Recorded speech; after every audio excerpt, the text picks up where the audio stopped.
What if the reason your business isn't as profitable or fulfilling as it could be had nothing to do with working harder?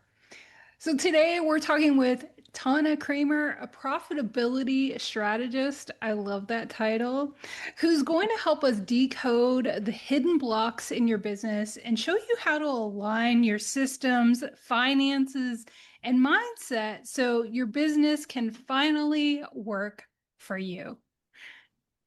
Tana, thank you for joining us. Welcome to the podcast. Yeah, thanks for having me. I'm excited to be here.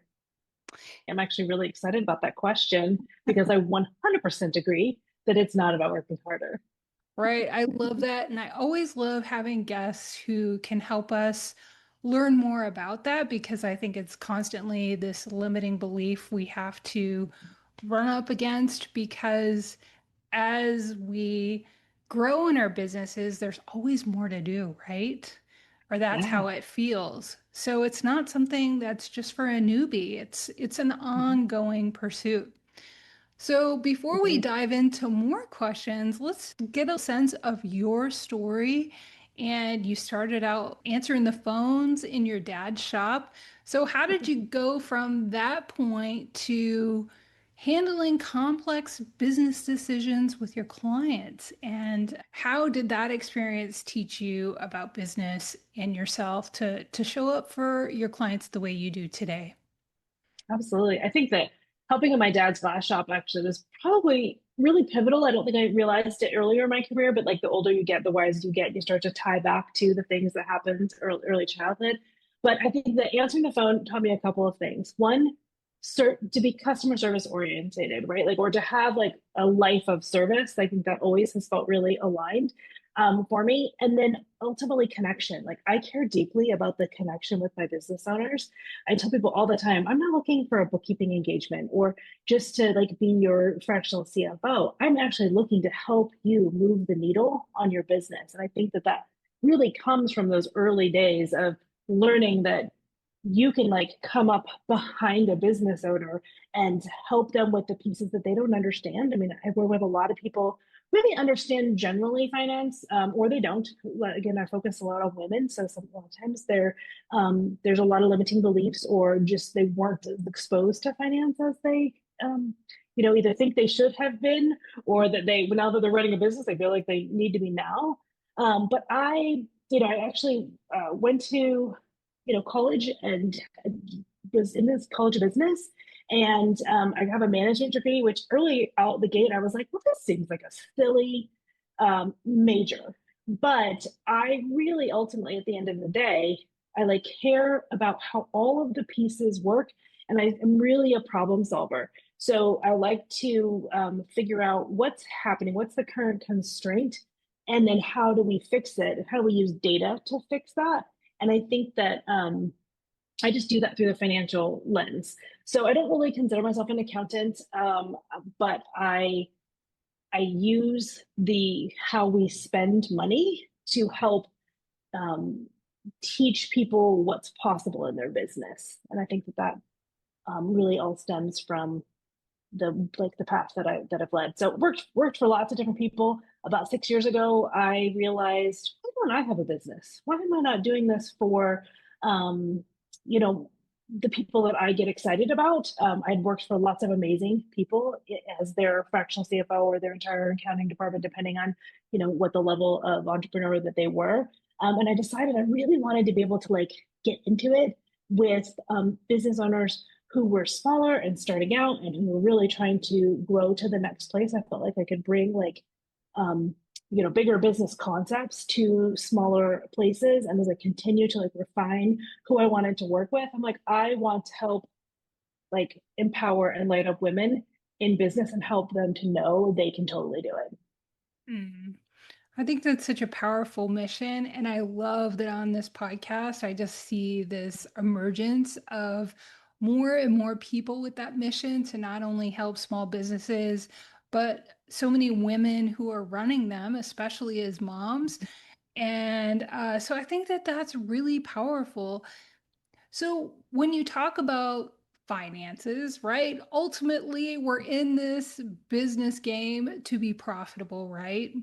And I love how we were talking earlier. You help your clients align their lifestyle goals with, being profitable. So I think that that word kind of gets thrown around a lot. What does profitability really look like to you, and how should we see um, profitability and defining what that looks like on our own terms? Yeah, absolutely. I think that you're totally right. It is thrown around a lot. I think that there's like the typical sort of description is that you make more than you spend, right? Like ultimately, you want to make more than you spend so that you have more options about how you invest your money, what you get, what you pay yourself, what you take home. And I think those are very valid. I mean, you have to have more money coming in than you do leaving in order to continue to have options in your business and in your life. But I also think there's an energetic component. You really have to have energetic alignment. So you need to be doing things in your business that you, in fact, love, because you then will make more energy if you have that alignment and working with people that you really, really love. The idea of waking up in the morning and having 17 million things to do, which as a mom you 100% like carry the load of so many things, right? You want to be excited about what's going on in your business. And I also tell people all the time there is laundry and dishes of business that everyone has to do. And so you either do it or you outsource it, right? You hire somebody to do it. But again, depending on what it is, like bookkeeping, everybody needs to do some level of bookkeeping, whether it's them or they hire it out. So there is laundry and dishes. But I don't know about you, but like when I'm doing laundry and dishes, I'm now putting on a podcast and figuring out how I can learn or listening to, a show or, I'm doing something to help um, make that feel less painful. Mhm. And so I think you can really, from the get go, you need to be working for people that you love and doing work that you love because everything else will come that much more naturally. And you'll have not only the financial profitability, but also the energetic profitability. You're speaking my language. I always say there is a practical and an energetic aspect to everything that we do. Yeah. Yeah. And so if you're not keeping both in mind, and actually it might benefit you to lean more into the energetic Mm-hmm. than the Absolutely. strategic, because if I showed up and I didn't act like I was passionate about this topic, or I didn't really care about what you had to offer the audience, I could do a podcast all day and talk like a robot, but it wouldn't be the number three among mompreneur podcasts if I did that. Yeah. There wouldn't be more and more guests to kind of amplify, what it is as mom entrepreneurs we really need to be focusing on. So I just really, I love shining a light on anybody who has that message so we can just help people understand if you're hitting yourself, your head against the wall, just trying to apply the strategy and not getting where you want to be. I think that energetic component is absolutely the thing that's probably missing. Would you agree? Absolutely. I think that there's a vibrational thing. Like if you are focused on the negativity or the things that aren't going well, you're going to bring more of that to you. Whereas if you're thinking about what's possible or the things that you ultimately really, really love and how you can make that the thing that you earn money around, Hmm. you're gonna be able to have such like unboundless energy. So yeah, focusing on raising your vibration in a positive way Hmm. is going to do way more than just staying up late and working out more hours. Yeah. So that kind of has me thinking about, I was going to ask you next about how we have this sense of overwhelm and we Mhm. try to focus on all the things. Yeah. And I know that I help women and talk to them about let's focus on the things that really matter. So Mhm. maybe we could tie that into the energetic as well, because I think so many, especially women, but entrepreneurs in general, focus on things that aren't really moving the needle. That's really giving a Mhm. sense of an overwhelm. But how do we identify those things that cut through the Mhm. noise? Because I think we're just so conditioned to do all the things. That's Yeah, women. for sure. We totally are. And I think one of the things that you could just do for even like 2 or 3 days is to do a little bit of a time study or a calendar check. You know, you get time study is going to be real time, like what's really happening, because right, sometimes we plan things on our calendar and then we don't actually do them. And so if that won't work, but you either need to look at how is your actual calendar reflecting, how you're spending your time and how that aligns with your goals. And if it doesn't, then you need to figure out how you can be like, nope, I don't do these things. Mm-hmm. And yes, I need to focus on these. So I like block scheduling. I definitely think Mm-hmm. that you need to block your schedule. Yesterday, I was feeling a little bit antsy. I had a lot to do. I had more things on my to-do list than I was ultimately going to have time for. And so I do lots of little tricks for myself. Like I wrote on a sticky note the piece, like a little bit of a mantra that anytime I Mm-hmm. was like wanting to chase rabbits, I was like, no, no, no, look at the sticky note as a point of focal point, right? Because you can only do what you can do. Right. And then I put on a song that is like repetitive because there's like a Mm-hmm. low level bit of like regulating your nervous system from Mm-hmm. listening to the same thing. Mm. And I always tell people I need to have like something telling that gremlin to like he's good. And so I feel like that song is really, really helpful. And then I would also say like move your body plenty Mm-hmm. because Mm-hmm. right, if you get those big muscles moving, then you are less angsty. And then your ability to focus is really good. So Mm. making sure to be we're focusing on the right things, which is tricky. I think we get really it's really easy to get busy and not productive. And so to be blocking some of your time to say, this is when I'm either going to do all the little small ancillary tasks so I can later focus in a different block of time on only this one thing, or vice versa. Mm-hmm. I like to start out in the morning and doing the smart thing, the thing that requires less distractions first. And then later on, I'll chase all the rabbits in between meetings. So knowing what works best for you is really, really important. But I think we have a tendency to get too busy with things that we feel like we have to do instead of what we ultimately should do and what's needle moving.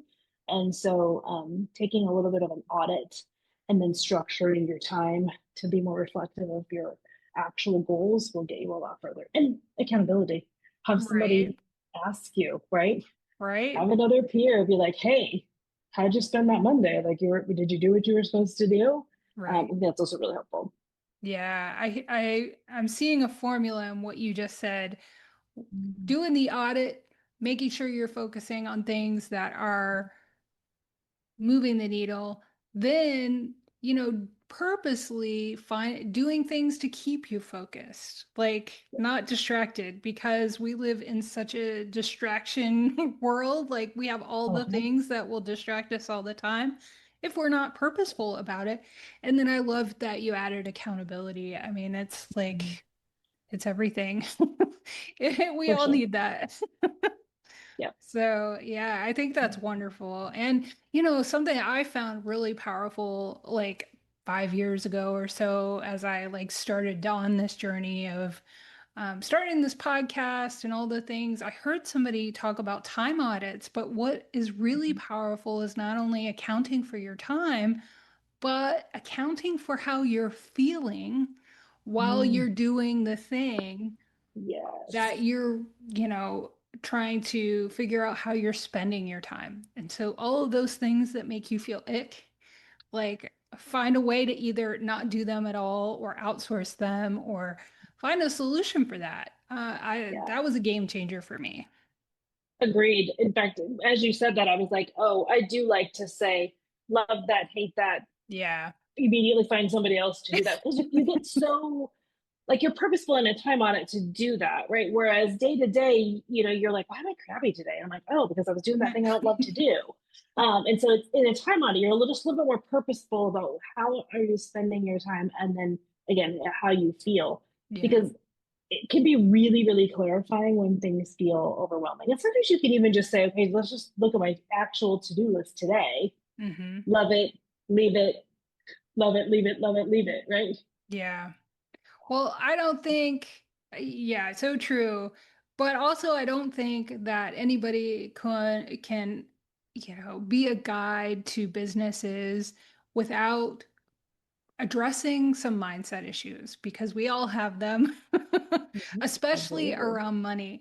So let's talk about some of those common misconceptions and mental roadblocks that we all kind of run up upon, and especially those that hold us back from real financial growth.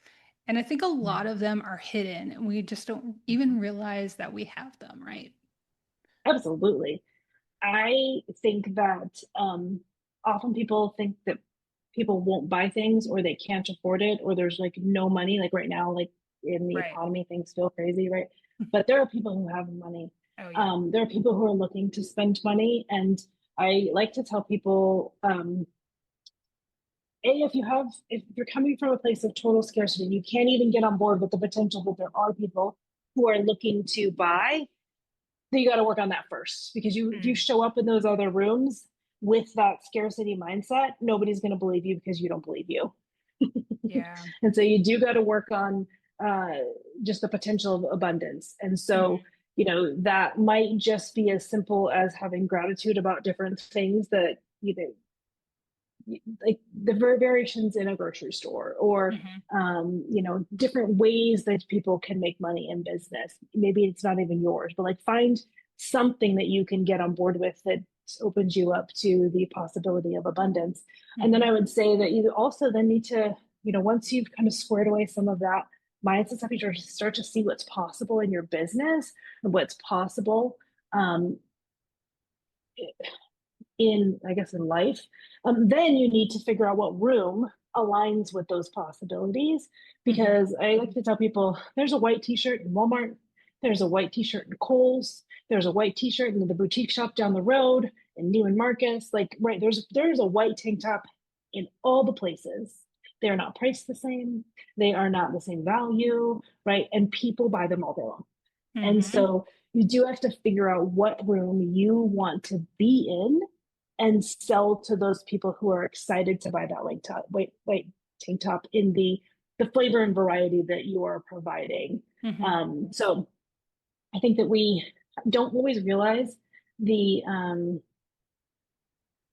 like the stuff that we bring to business or that we Mhm. bring to money. And so Mhm. we have to be able to understand that we get to control some of that.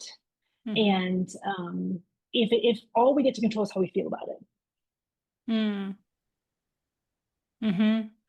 But if Yeah. you can start to change how you feel about it, then you can start to actually feel how much shows up for you or in what rooms you can, sell things Mhm. to. Yeah, it's really interesting the stories we tell ourselves, especially about Mhm. money. And if you feel comfortable in a certain room, it's really interesting to ask yourself why. Yeah. Yeah. And yeah, so I totally agree that if you're not believing that somebody's going to purchase from you, and there is always um there's a fishing hole for every person who wants to fish. And Agreed. it's like, what kind of fishing hole do you want to be? I think that was an early analogy that I was given. It's Yeah. like, who do you want come to fish at your spot? Yeah. And so thinking about that too, who do you want to deal with? Who do you want to work with? Who inspires you? I think is really important too. Um, so, do you have questions or a way that you help your clients identify what those blocks might be for them? Absolutely. I mean, whenever I start working with a client, I always start with where are you right now? And so that is like, what are your pain points? What are your successes? What are the things that you're loving? What are the things that you're dreading in your business? And maybe Hmm. even in your life, depending on, who you are. I've got some clients who it's very clear that like some of the externals are affecting the business. And so we need to figure out how can we isolate those things or like be like, okay, again, you need to go work out before you come to work tomorrow, kind of a deal, Hmm. right? Like it's something as simple as that. But then we go through, and I also look at their financials, and I start to ask questions about like how are you spending money because I've already gonna get a sense of how they feel about how they're spending money from that initial conversation about pain points and successes. And then we go through and we start to talk about what their goals are. What are their like secret dreams? What are their hopes for the business or for their clients? And then as I like get to sort of get the picture of that, then I start to ask questions about, okay, so how, like, what's the first bridge you want to build? Because I do believe that you can only build one bridge at a time, one solid, sound bridge at a time. Mm-hmm. And once that bridge is really, really solid and functional and profitable, then we can Mm-hmm. start to build the next one. And so I just start to figure out how we can start to build those. So throughout those conversations, I get a good sense of, do we need to work on the scarcity of money? Do we need to work on what our pricing points are? Do we need to work on how we spend money, how we save money? Like a lot of times things just come up as we talk Mm-hmm. through sort of the finance of it all, right? Because I think Mm-hmm. that money does tell a story Mm-hmm. about how you perceive the world. And so we can really use those sort of basics about the business to figure out what your worldview is and what you think your potential worldview is. And then we just start walking Mm-hmm. towards that potential a Mm-hmm. little bit at a time, Mm-hmm. typically. Yeah, no, I love that you mentioned that. And it is so true. How people spend money can be such a eye opener as to how they feel about money. I know one of my mentors early on, she had a lot of success and she was giving all of these extravagant gifts for all of her employees. And it was just like she couldn't hold on to the wealth that she was making. She just didn't Yeah, feel worthy to receive and keep it and have it. yeah, And so her accountant just said, "Why are we doing this?" yeah, yeah. So that, how you spend money and having somebody who's not going to judge you. I Agreed. find that that is something that people really fear when they work with a consultant or a coach or someone like yourself who steps in and helps them, figure out how to do things better, as they really fear that judgment. Yeah. Well, that's why I always start with like, where are you now? Because again, it's going to tell me if you feel good or bad about it, and then where you're trying to go. Right. Um, and if there's a large discrepancy there, I Mm-hmm. know we need to work on, some things before we can really start to build that Mm-hmm. bridge. Right. And so I feel like it's also very customized. So even though like there's a kind of a process that I work Mm-hmm. through, it is so customized to who you are, where you are, and where you're trying to go. Mm-hmm. And that's different for everybody. So like there's some basics, like you got to pay taxes, like that's a real Right. thing. You should save some amount of money for the, rainy day or the things that come up like COVID or what, whatever Yeah. things that come up or, you get sick or whatever. So there's like some basics that sort of have to be, but so much of business is just like, it's funny, I was gonna say watercolor. I don't paint, I'm not an artist, but I am in the River Arts District in Asheville. So maybe there's something about Mm-hmm. that. But like every painting is different Mm-hmm. because it's through the eyes of and through the goals of, and then Mm-hmm. who purchases it, right? There's so many unique layers there. Mm-hmm. And so I know that's the approach I take. I think I told you before, I don't really consider myself an accountant. Um, because really I am just a problem solver who uses money to Yeah. help move the needle in people's businesses with them. Right. So, and it's usually a fairly customized approach. So, as far as like, having any sort of judgment, like I Mm-hmm. always tell people, you can do whatever you want to do. It's your business, it's your Mm-hmm. life, and you Mm-hmm. should do what you want to do. Let's talk Mm-hmm. about what the give and take is that Mm-hmm. needs to happen based on where we are today. And Mm-hmm. then we can even talk about if we're talking 6 months from now, if this is where we're at, then these are the possibilities. Mm-hmm. And so there's no judgment because again, you should be doing what you want to be doing in your business, but there is going to be give and take what you can maybe Right. afford to do right now versus what you can afford to do in a slightly altered universe. Yeah, right. Yeah, I've heard you use the word goals several times when we've been talking, especially about money.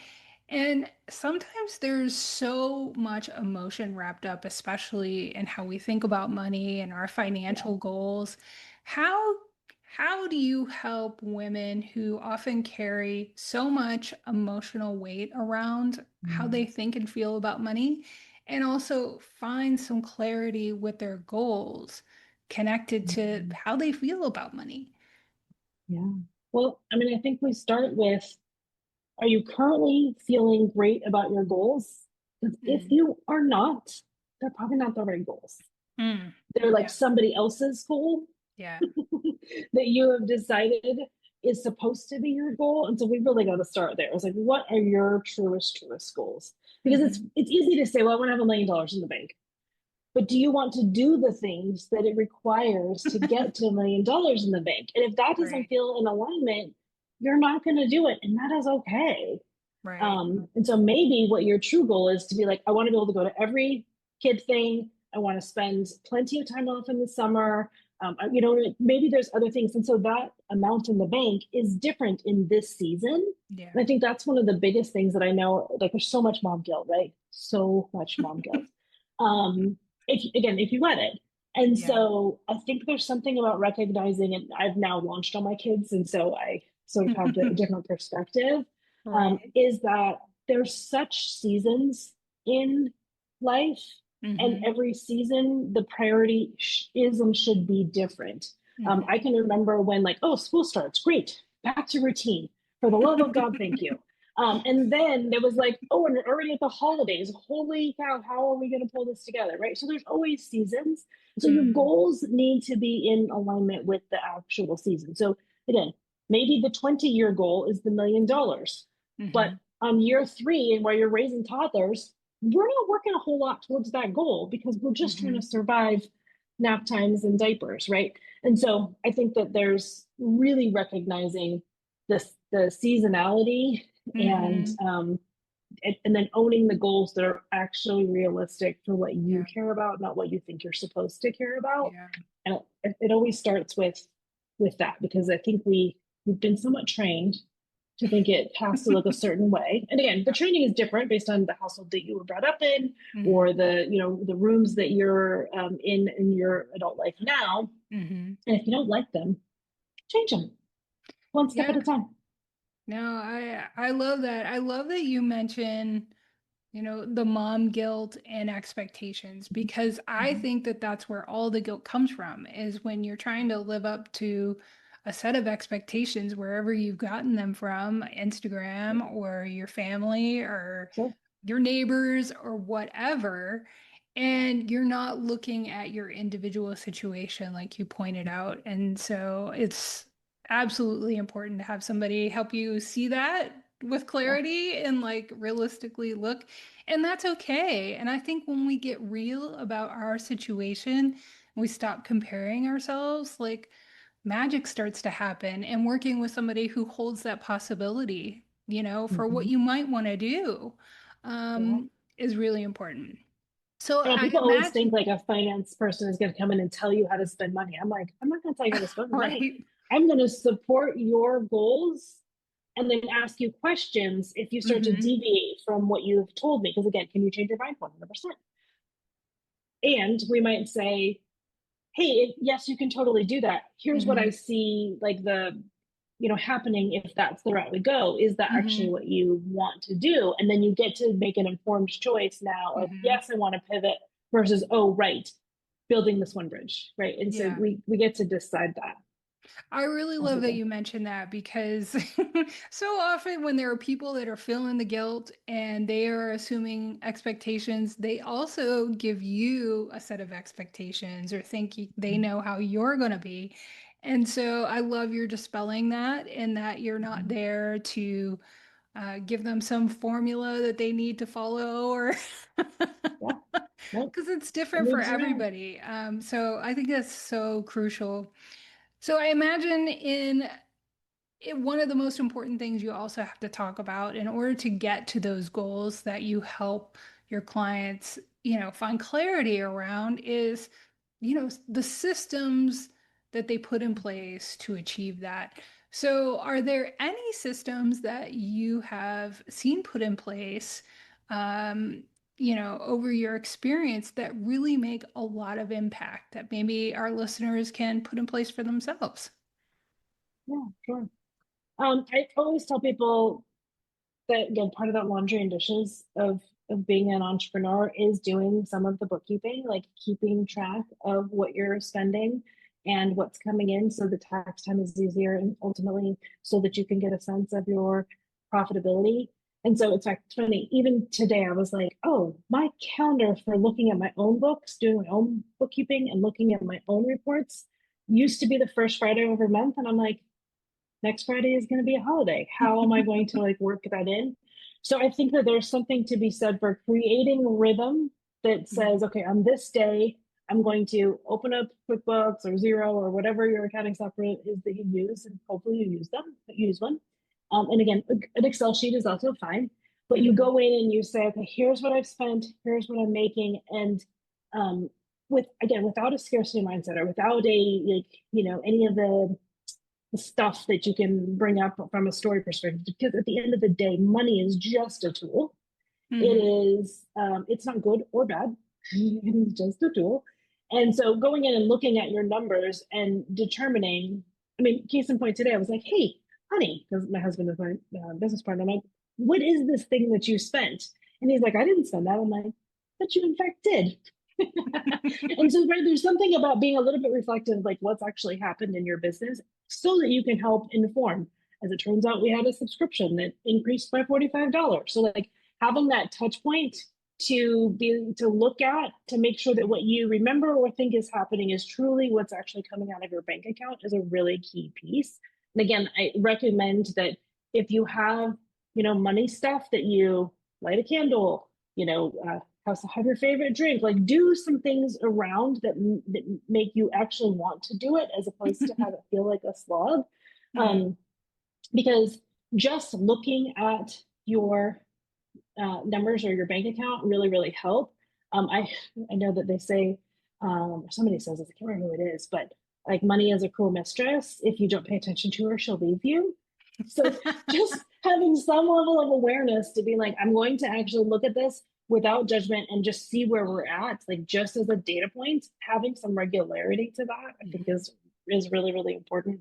Um, and again, some accountability. Like for a while there, I did a co-working event that it ended up being every Thursday. I'm totally going to move it to Friday, where it's like Finance Friday. Every Friday, we just get together for an hour in a room of people and we do work on our books. And so it doesn't feel as scary or as intimidating because you're Mhm. doing it in community. And so I think that creating that system of I'm going to look at my stuff, I'm going to see how things are going, and I'm going to use that to make decisions over the next couple of weeks or months, depending on how expensive that strategy is. Um, and then the other thing is to invite people who will support your goals Mhm. into your world. And I think that people think they have to do it all, and there's really affordable VAs in a lot of different ways. That I've got some that have their VA that helps them with scheduling. They have their VA that helps them with marketing. They have their VA that helps them with website stuff. So there's lots of ways to invite people in to help um, do the things that you don't love. And so working to not feel like you have to be the person doing all of the things. So I Yeah. don't know if you this is still commonplace, but I can remember when the kids were small, we used to trade. Like you take the kids for this afternoon, and I'll take your kids for the next afternoon. So everybody got like a 4 hour block where they could go do whatever they needed to do. Go to the grocery store by yourself, bless. Um, or maybe you got a massage. Maybe you just went and laid out by your pool without like the fear of people drowning, right? Like, so finding the couple of things that really work for you and then do them with regularity. Yeah. So, Yeah, I think too, implementing like that time audit you were talking about, mhm. like quarterly, it's not a one and done. It's like our children No, like change. There's seasons in their lives that affect us. And yeah, even when you don't have children, you're just in a different season yourself. And um, yeah, it's just so different. I had my oldest daughter graduated high school, and so I'm like, what? Like yeah, my brain is just like, okay, this fall is gonna be really weird. agreed. Yeah, the first Mother's Day was tricky. That just happened here in May, and I was like, the first Mother's Day, nobody was around. It was weird. You're like, okay, so now Yeah. clearly I can now finally do them like spa day for Mother's Day. Why didn't I do that? I don't know. But you like forget to be aware of this is a different season. What do I want to Yeah. get out of this season? Yeah. So yeah, you're right. That should probably be a quarterly time audit should be quarterly, probably. I just think it's a great idea. It just helps you Mhm. like get in tune with that energetic aspect of things like you were talking about. Um, so yeah, I mean, so many women build businesses and burn out. And what does Mhm. it mean to create a business that truly supports you?